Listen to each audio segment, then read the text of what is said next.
A very warm welcome to today's edition of our learning tutorial.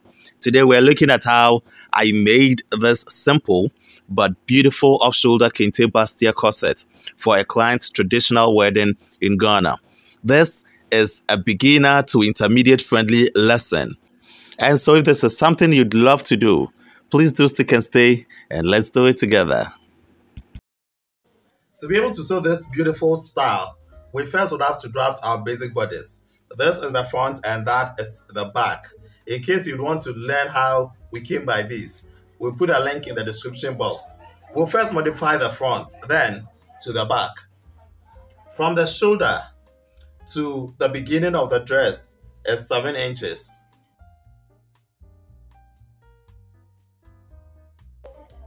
At this point, we will widen this very dart to equal the waist dart. This gives us 1 inch, and so we have to extend it by half of an inch on both sides. Or we can stand at the middle line here, measure 1 inch to this side and 1 inch to the other side.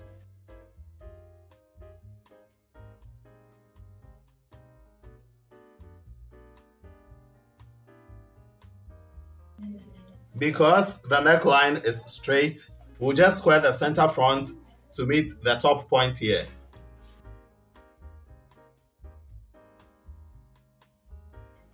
Then, I'll measure from this point all the way to the top here. Then juxtapose that to the other side. Wherever it gets to, we truncate. This gives us 7.5, and so we'll measure that.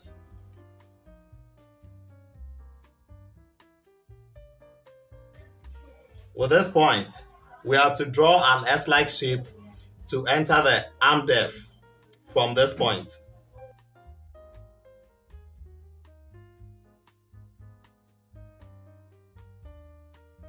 This then becomes our center front and that becomes our side.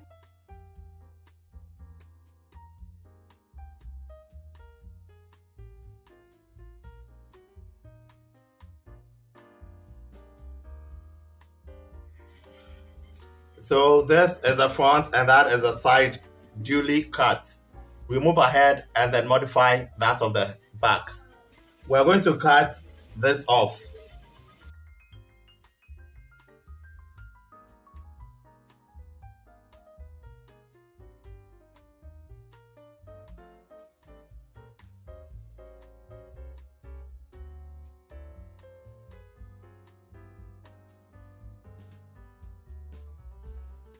I've taken about half of an inch from the base. And so with these pieces, we'll go ahead and cut our fashion fabric, cut the lining and also cut an interfacing for them. So this is how we added our seam allowances to the various parts. When it comes to the center front part, the seam allowance was added on just this side. And because this was cut on fold, we've opened it up to get this. When it comes to the side, the seam allowance was added to this part, which will be joining to the center front side. For the back pattern, we did not add any seam allowance to it. This is our center back, and then since we are going to lace it, we did not add any zipper allowance to it, neither did we also take anything away from it. This is the dart line which we have folded, and so we are going to trace this onto the lining. When it comes to the pieces that we have cut this lining which has been fused with an interface, a very hard one at that, and then the kente itself has also been fused with a woven tricot. This is to make sure that it doesn't fray off. Right after cutting it, I also went ahead to run overlock stitches on the edges so that it stays intact without fraying off. Kente is a very delicate fabric, you wouldn't want to mess with it. So have we done for the other parts as well.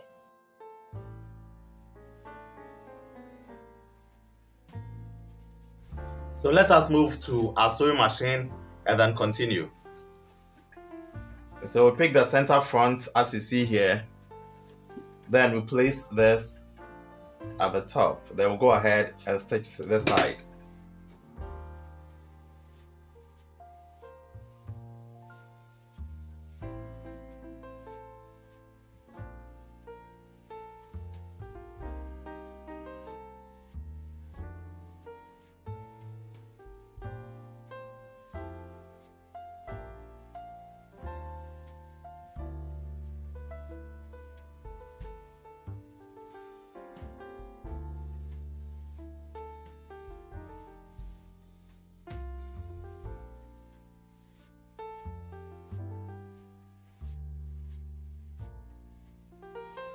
We'll go ahead and do the same for the lining.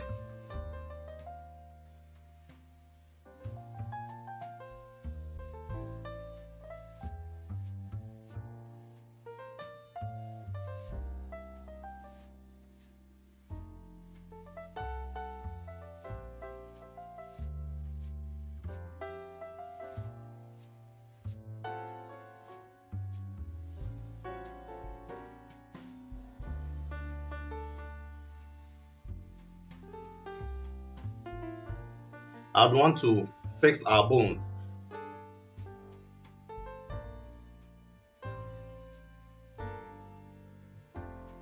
Taking 4 inches from the side because we have 2 inches seam allowance. Marking 1.5 from this dot line towards the side seam. Repeat same for this side.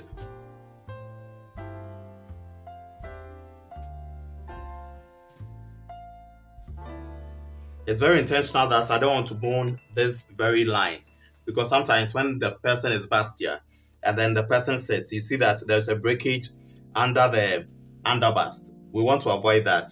That's how come I'm using the very straight lines. To reinforce this very part, I would move from this very dot towards this side by 1, 1, 1.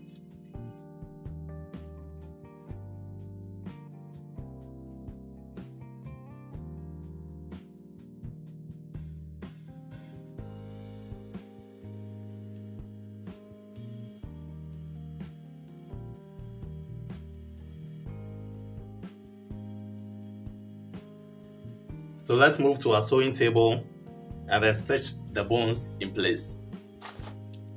So we'll make sure that for the bones, we leave a bit of space at the top here. Then we start about 1/2 inch downwards. You can even do 3/4 if you so wish.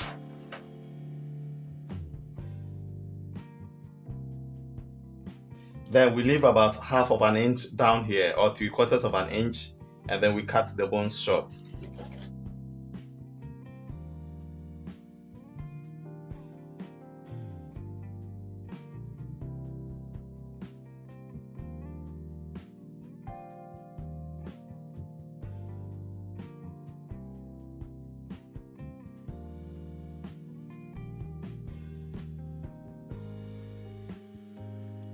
Bear in mind, this is a ridgeline bone, and that is how come we're able to stitch on.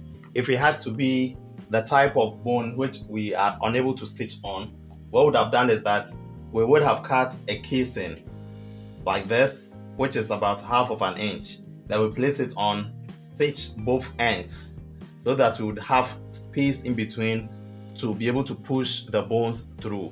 We would also make sure that we'll leave a bit of space on top and another beneath. But because in this instance we're able to stitch on these bones, that's how we're fixing it this way. You now go ahead and then replicate the same thing as you have here on the other sides. For the back, this was supposed to be our dot line, which we folded and used to cut the fabric. And so for the lining of the back pattern, we're going to mark the dot line, and that will be our first bone channel. Then we mark 3.5 on the top here, 1.5 down here.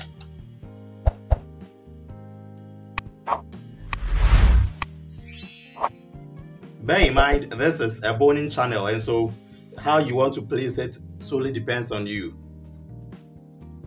We use the same principle as we used for the front to fix the bones, leaving about 3/4 or 1/2 inch on top and beneath, and then we stitch it on. We are doing that, and then we'll come back to continue. Then we move on to stitch the fashion fabric and the lining together.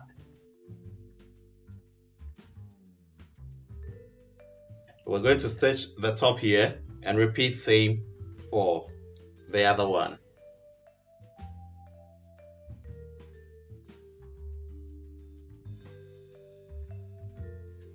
Then for the front, we're going to do the same.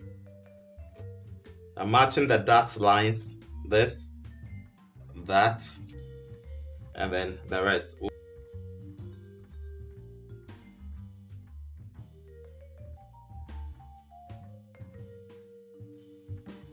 So we're going to stitch the neck.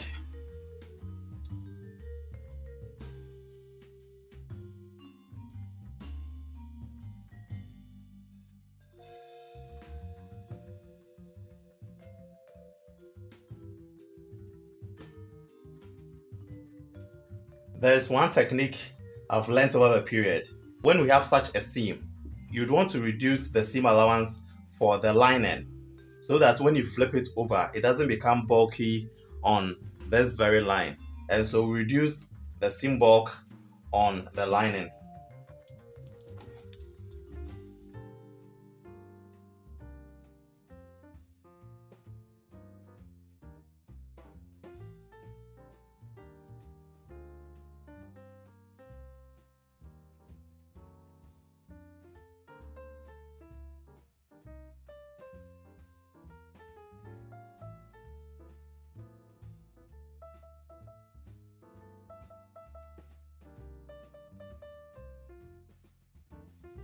We take this to our ironing table, press this whole seam towards the wrong side. So this is exactly what I meant. We'll go ahead and do the top stitching.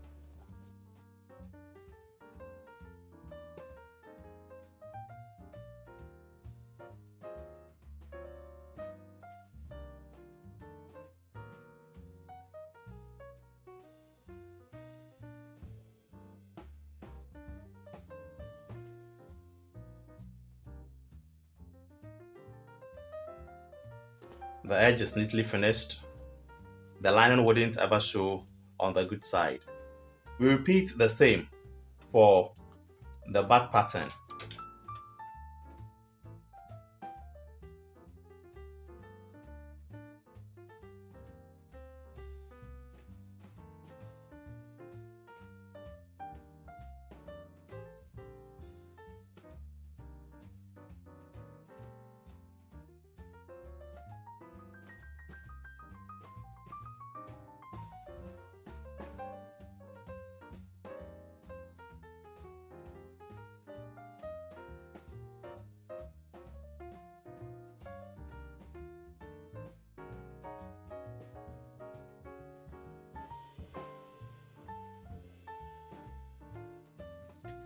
This being the center back, we'll flip this backwards like this and then also finish the center back so that we're able to fix our eyelet for the lacing.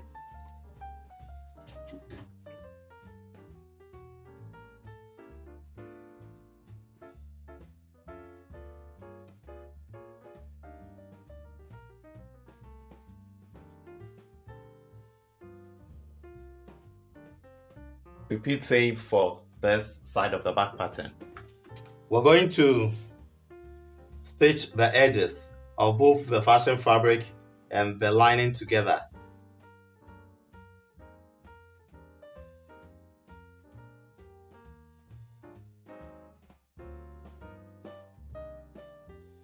For the down part of our top, we'll first draw a line to serve as our starting line. This is going to be the waist line. Then we measure 8 inches from the waist all the way to the hip.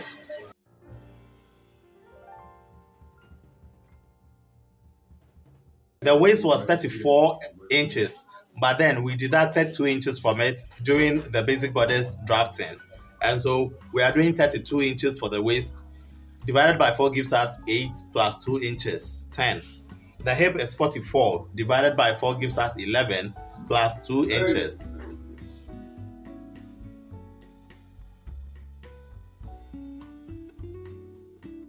Then we connect the hip to the waist.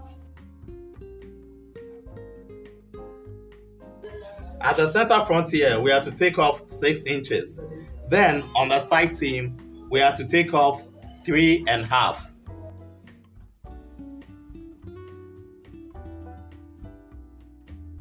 And we take 2 inches from the side seam.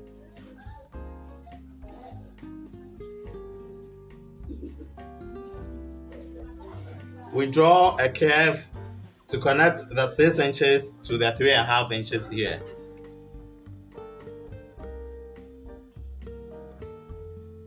Right, and so this will be on fold, and this is going to be the waist, and this will be the down part. This is for the front.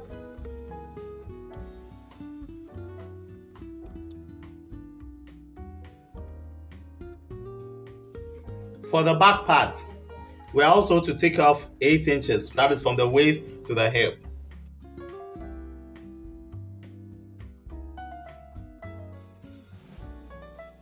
We are to do 8 inches for the waist, and then 2 inches seam allowance.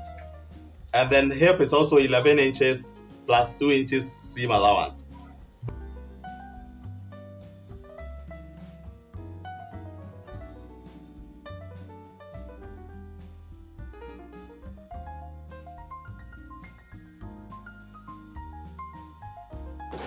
We're also taking 3.5 inches from the side seam, but then at the center back, we'll rather take 2.5 inches instead of the 6 inches we took at the center front.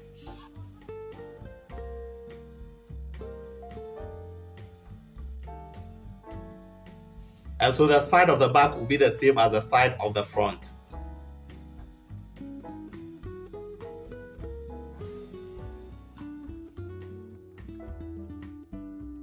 This is all we need for the back.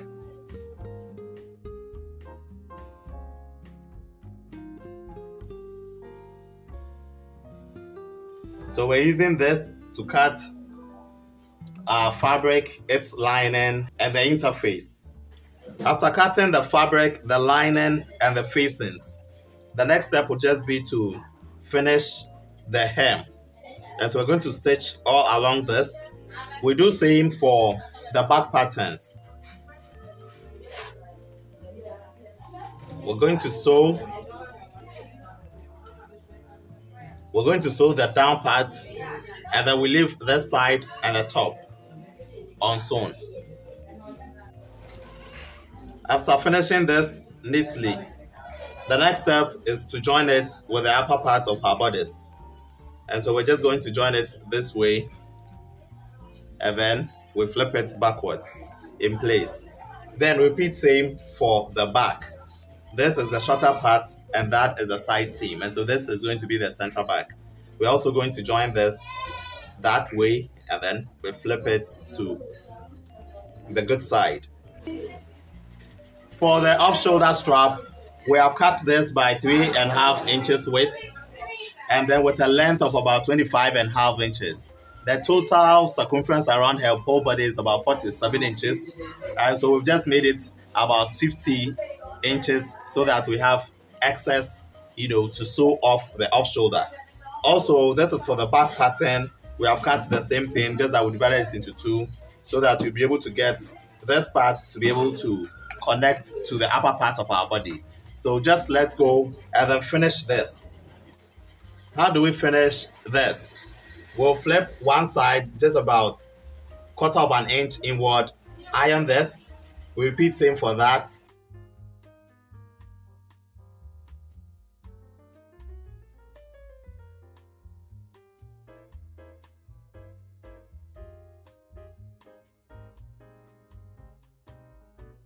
And so with these 2 sides duly finished, we'll place them good sides together like this, and then stitch this side, and then we'll come back to continue. So after stitching the 2 together, these are the finished edges. So we just flip them like this, and then go ahead and also stitch this side. After finishing it neatly, we'll go ahead and repeat same for the back part as well. This is what we're going to do. This is where the break point for the dot line is. And so we're going to place this on top here. Where we stitch these 2 together, we may decide to place this on top like this, and then stitch this on, so that we flip it backwards like this. We repeat same for the other side of our back pattern, and then we'll fix our eyelets for the lacing before we continue to attach the front.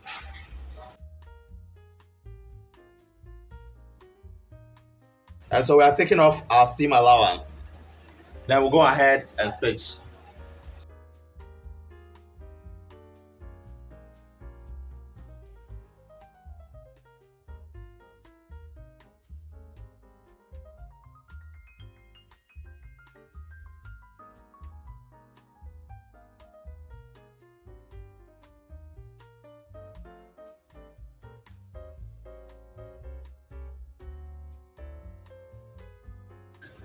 we join the top strap also to the upper bodice. So we're just going to stitch from this very dart all the way to that dart.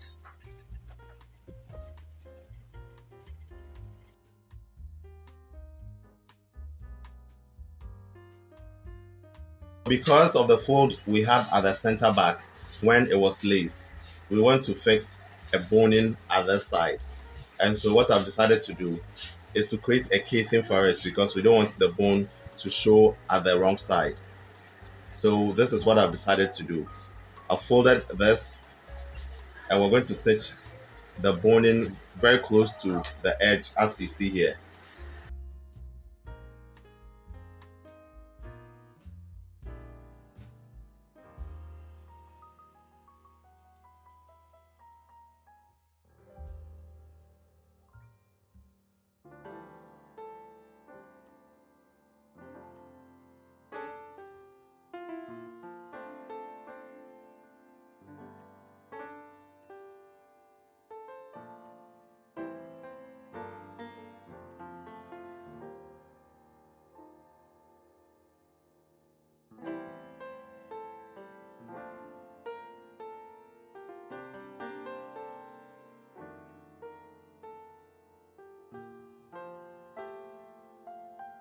So repeat same for the other side.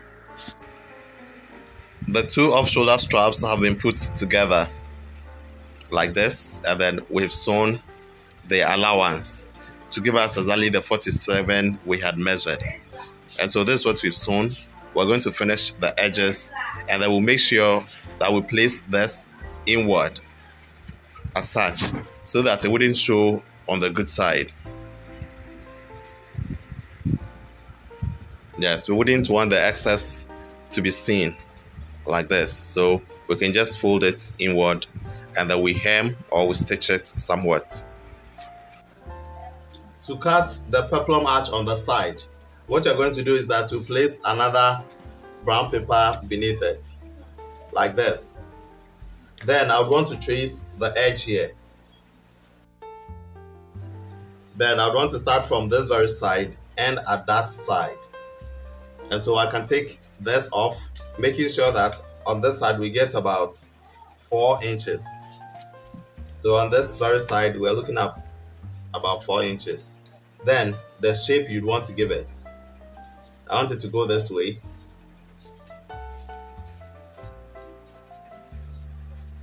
So I wanted something like this, where this would be the edge.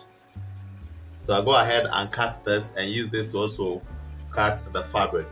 Because this trace that I did was very flat, when we place this on, we want it to lift upward a bit. As such, I would add about 2 inches on the edge here and then at the back here. Let's take notice of this.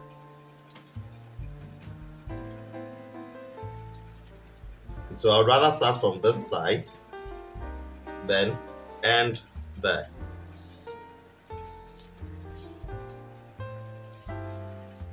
So let's add the 2 inches in total.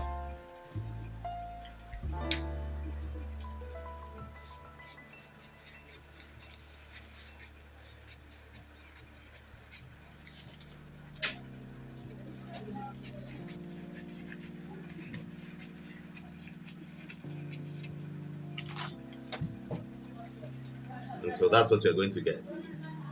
After cutting these pieces, we've also cut our bone, which we are going to place on the lining. We want it to be placed like this.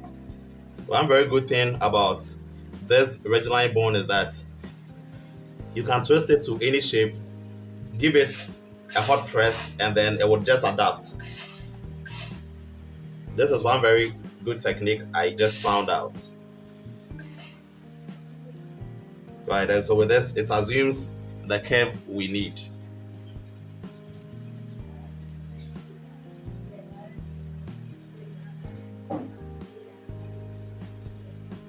Now to go ahead and stitch this, then place this good sides together, finish the edge here and leave this part unfinished.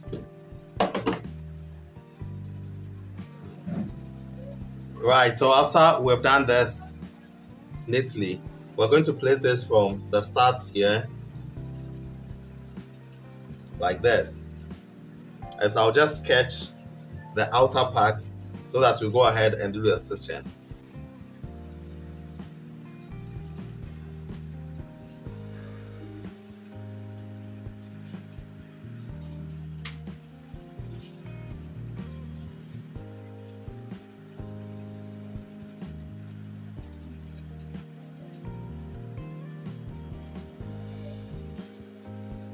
So going ahead to stitch it in place like this.